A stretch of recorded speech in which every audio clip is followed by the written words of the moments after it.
ಹೊನ್ನೆಂದು ಜಗದಿನಿ ಕೈಗೆ ಕೊಂಡದನು ವಿಧಿ ಮಣ್ಣೆನುವನ್ ಅವನವರ ಮಣ್ಣೆನುವೆ ನೀನು ಭಿನ್ನವಿಂತಿರೆ ವಸ್ತು ಮೌಲ್ಯಗಳ ಗಣನೆಯಿ ಪಣ್ಯಕ್ಕೆ ಗತಿಯಂತೋ ಮಂಕುತಿಮ್ಮ. ಯಾವುದನ್ನು ನೀನು ಚಿನ್ನ ಎಂದು ಕೈಗೆತ್ತಿಕೊಳ್ಳುತ್ತೀಯೋ ಅದು ವಾಸ್ತವದಲ್ಲಿ ಚಿನ್ನವಾಗಿರದೆ ಮಣ್ಣಂತೆ ನಿಷ್ಪ್ರಯೋಜಕವಾಗುತ್ತದೆ. ಆದರೆ ಕೆಲವು ಬಾರಿ ಬಯಸದೇ ಸಂದ ಭಾಗ್ಯವನ್ನು ಆ ಪರಮಾತ್ಮನ ಕರುಣೆಯಿಂದ ವರ ರೂಪದಲ್ಲಿ ಸಂದದ್ದು ನಿನಗೆ ನಿಷ್ಪ್ರಯೋಜಕವಾಗಿ ಕಾಣುತ್ತದೆ. ಹೀಗೆ ವಸ್ತುಗಳ ನಿಜರೂಪ ಗುರುತಿಸುವುದರಲ್ಲಿ ನಾವು ವಿಫಲರಾದರೆ ಈ ಜಗತ್ತಿನ ವ್ಯಾಪಾರ ನಡೆಯುವುದು ಹೇಗೆ ಎಂದು ಪ್ರಶ್ನಿಸುತ್ತಾರೆ ಮಾನ್ಯ ಗುಂಡಪ್ಪನವರು. ನಮ್ಮ ಜೀವನಗಳಲ್ಲಿ ಇದು ಬಹಳ ಸತ್ಯವಾದ ಮಾತು. ನಮಗೆ ವಸ್ತುಗಳು ಬೇಕು, ವ್ಯಕ್ತಿಗಳೂ ಬೇಕು, ವಿಷಯಗಳೂ ಬೇಕು. ಆದರೆ ಆ ವಸ್ತು, ವ್ಯಕ್ತಿ, ವಿಷಯಗಳು ನಮಗೆ ಒಳಿತೋ ಇಲ್ಲವೋ ನಮಗೆ ಗೊತ್ತಿಲ್ಲ. ಎಷ್ಟೋ ಬಾರಿ ನಾವು ಇಷ್ಟಪಟ್ಟು ಆಯ್ದುಕೊಂಡದ್ದು ನಮಗೆ ತೊಂದರೆಗಳಿಗೆ, ಮಾನಸಿಕ ಹಿಂಸೆಗೆ ಕಾರಣವಾಗಬಹುದು. ಹೀಗೆ ಆಗಲಿಕ್ಕೆ ಕಾರಣವೇನು ಎಂದರೆ ಅದಕ್ಕೆ ವಿಧಿಯನ್ನು ಕಾರಣರಾಗಿಸುತ್ತಾರೆ ಶ್ರೀ ಗುಂಡಪ್ಪನವರು. ಆದರೆ ಅದು ಹೀಗೂ ಇರಬಹುದು. ನಾವು ಒಂದು ವಸ್ತು, ವ್ಯಕ್ತಿ, ವಿಷಯವನ್ನು ಬೇಕು ಎಂದುಕೊಳ್ಳುವುದೇ ತಪ್ಪಿರಬಹುದು, ಅಥವಾ ನಮ್ಮ ಆಯ್ಕೆಯೇ ತಪ್ಪಾಗಿರಬಹುದು. ಹೊರ ನೋಟಕ್ಕೆ ಆ ವಸ್ತು, ವ್ಯಕ್ತಿ, ವಿಷಯಗಳು ನಮಗೆ ಹಿತವಾಗಿಯೋ ಸವಿಯಾಗಿಯೋ ಕಂಡರೂ ನಮ್ಮ ದೈಹಿಕ ಮತ್ತು ಮಾನಸಿಕ ಪ್ರಕೃತಿಗೆ ವಿರುದ್ಧವಾಗಿರಬಹುದು. ಹಾಗಾಗಿ ದೋಷ ನಮ್ಮ ಆಯ್ಕೆಯಲ್ಲಿದೆಯೇ ಹೊರತು ಆ ವಸ್ತು, ವ್ಯಕ್ತಿ, ವಿಷಯದಲ್ಲಿ ಇಲ್ಲ. ಹೊನ್ನೆಂದು ನಾವು ವಸ್ತು, ವ್ಯಕ್ತಿ, ವಿಷಯಗಳನ್ನು ಆಯ್ಕೆ ಮಾಡಿದಾಗ ಅದು ನಮಗೆ ಹಿತವಾಗಿಲ್ಲದೆ ನಿಷ್ಪ್ರಯೋಜಕವಾದ ಮಣ್ಣಂತೆ ತೋರುವುದು ಎಂಬುದು ಇಲ್ಲಿನ ಆಂತರ್ಯ. ಇನ್ನು ನಾವು ಬಯಸದೆ ಬಂದ, ಸಂದ ಮತ್ತು ಪಡೆದುಕೊಂಡ ವಸ್ತು, ವ್ಯಕ್ತಿ, ವಿಷಯಗಳು ನಮಗರಿವಿಲ್ಲದಂತೆಯೇ ನಮಗೆ ಹಿತವನ್ನು ಮಾಡುತ್ತಿರಬಹುದು. ಇದರ ಅನುಭವ ನಮಗೆ ಬಹಳ ಬಾರಿ ಆಗಿರುತ್ತದೆ. ಆದರೆ ಅದು ನಾವು ಇಷ್ಟಪಟ್ಟು ಪಡೆದುಕೊಂಡಿಲ್ಲವಾದ್ದರಿಂದ ನಮಗೆ ಅದರ ಮಹತ್ವ ಅರ್ಥವಾಗುವುದಿಲ್ಲ. ಅವನದೇ ಕಣಪ್ಪ ಅದೃಷ್ಟ, ಹಿಂಗೆ ಅಂದ್ಕೊಂಡೇ ಇರಲಿಲ್ಲ ಕಣಯ್ಯ, ಎಂಥ ಚಾನ್ಸ್ ನೋಡು, ಇಂತಹ ಮಾತುಗಳನ್ನು ನಾವು ಎಷ್ಟೋ ಬಾರಿ ಕೇಳಿರುತ್ತೇವೆ. ಅದನ್ನೇ ಅವನ ವರ ಎಂದು ಶ್ರೀ ಗುಂಡಪ್ಪನವರು ಹೇಳುತ್ತಾರೆ. ಹಾಗಾದರೆ ನಾವು ಇಷ್ಟಪಟ್ಟದ್ದೆಲ್ಲ ಹಾಗೇ ಆಗುವುದೇ ಎಂದರೆ ಅದು ಇಲ್ಲ. ಎಲ್ಲ ಹಾಗಾಗುವುದಿಲ್ಲ, ಆದರೆ ಹೆಚ್ಚಿನ ಮಟ್ಟಿಗೆ ಹಾಗಾಗುತ್ತದೆ.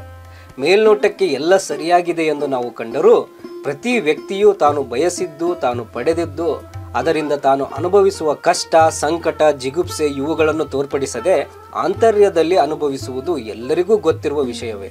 ಏಕೆಂದರೆ ನಾವು, ನೀವು ಎಲ್ಲರೂ ಇದನ್ನು ಅನುಭವಿಸಿಯೇ ಇರುತ್ತೇವೆ. ಹಾಗಾದರೆ ನಾವು ಬಯಸುವುದೇ ಬೇಡವೇ ಎಂದು ವಿಚಾರ ಮಾಡಿದರೆ ನಮಗೆ ಸಿಗುವ ಉದಾಹರಣೆ ಹೀಗಿದೆ. ಒಂದು ತಾಯಿ ತನ್ನ ಮಗುವಿಗೆ ಏನು ಬೇಕು, ಯಾವುದು ಒಳ್ಳೆಯದು, ಯಾವುದರಿಂದ ಆ ಮಗುವಿಗೆ ಹಿತ, ಆರೋಗ್ಯಕರ ಎಂದೆಲ್ಲ ಅರಿತು ಸರಿಯಾದ ಸಮಯಕ್ಕೆ ಕೊಡುತ್ತಾಳೆ. ಆದರೆ ಆ ಮಗುವಿಗೆ ಅದು ಅರ್ಥವಾಗದೆ ಕಂಡದ್ದಕ್ಕೆಲ್ಲ ರಚ್ಚೆ ಮಾಡಿ ಹಠ ಮಾಡುತ್ತದೆ. ನಮ್ಮ ಪರಿಸ್ಥಿತಿಯೂ ಹಾಗೆ ಇದೆ. ನಮಗೆಲ್ಲರಿಗೆ ತಾಯಿ ಸ್ಥಾನದಲ್ಲಿರುವ ಆ ಪರಮಾತ್ಮ ನಮಗೆ ವಿಧಿ ಪ್ರಕಾರ ಏನು, ಎಷ್ಟು, ಯಾವಾಗ, ಯಾರ ಮೂಲಕ ಹಿತವಾದದ್ದನ್ನು ಕೊಡಿಸಬೇಕೋ ಕೊಡಿಸುತ್ತಾನೆ. ಅದನ್ನರಿಯದೆ ನಾವು ಬಯಸಿದ ವಸ್ತು ಸಿಗದೆ ಹೋದರೆ ಅಯ್ಯೋ ದೇವರೇ ನನಗೆ ಯಾಕೆ ಹೀಗೆ ಎಂದು ಆ ದೇವರನ್ನು ಬೈಯುತ್ತಾ ನಮ್ಮ ಹಣೆಬರಹನೇ ಇಷ್ಟು ಎಂದು ನಮ್ಮನ್ನು ನಾವೇ ಹಳಿದುಕೊಳ್ಳುತ್ತಾ ಬದುಕುತ್ತೇವೆ. ಆ ಪರಮಾತ್ಮನ ಒಂದು ಉಕ್ತಿ, ನೀನು ನನಗೆ ಶರಣಾಗು, ನಾನು ನಿನ್ನ ಯೋಗಕ್ಷೇಮವನ್ನು ನೋಡಿಕೊಳ್ಳುತ್ತೇನೆ ಎಂದು ಹೇಳಿರುವಾಗ ಮತ್ತೇನು? ಮತ್ತೆ ನೀ ಏನೂ ಕೇಳಬೇಡ, ಹಾಗೆ ನೀ ಏನು ಕೇಳಿದರೂ ಕೊಡುವೆ. ಆದರೆ ನೀ ಹಾಗೆ ಕೇಳಿ ಪಡೆದುಕೊಂಡ ವಸ್ತುವಿನಿಂದ ಬರುವ ಎಲ್ಲ ದುಃಖ, ಆನಂದ, ನೋವು, ಸಂಕಟ, ಕಷ್ಟ, ಕಾರ್ಪಣ್ಯಗಳನ್ನೆಲ್ಲ ನೀನೇ ಅನುಭವಿಸಬೇಕು. ಆದರೆ ನೀ ನನ್ನನ್ನು ಏನೂ ಕೇಳದಿದ್ದರೆ ನಿನಗೇನು ಸೂಕ್ತವೋ ಹಿತವೋ ಅದನ್ನು ನಾನೇ ನಿನಗೆ ಸರಿಯಾದ ಸಮಯಕ್ಕೆ ಕೊಡುವೆ, ಆಯ್ಕೆ ನಿನ್ನದು ಎಂದಾಗ ಮತ್ತೇಕೆ ನಾವು ಕೇಳಬೇಕು? ಹಾಗೆ ಕೇಳಬೇಕೆಂದರೆ ಆ ಪರಮಾತ್ಮನನ್ನೇ ನನ್ನ ಮನಸ್ಸಿನಲ್ಲಿ ನಿರಂತರವಾಗಿ ನಿಲ್ಲು ಬಾ ಎಂದು ಕೇಳಬೇಕು ಅಲ್ಲವೇ?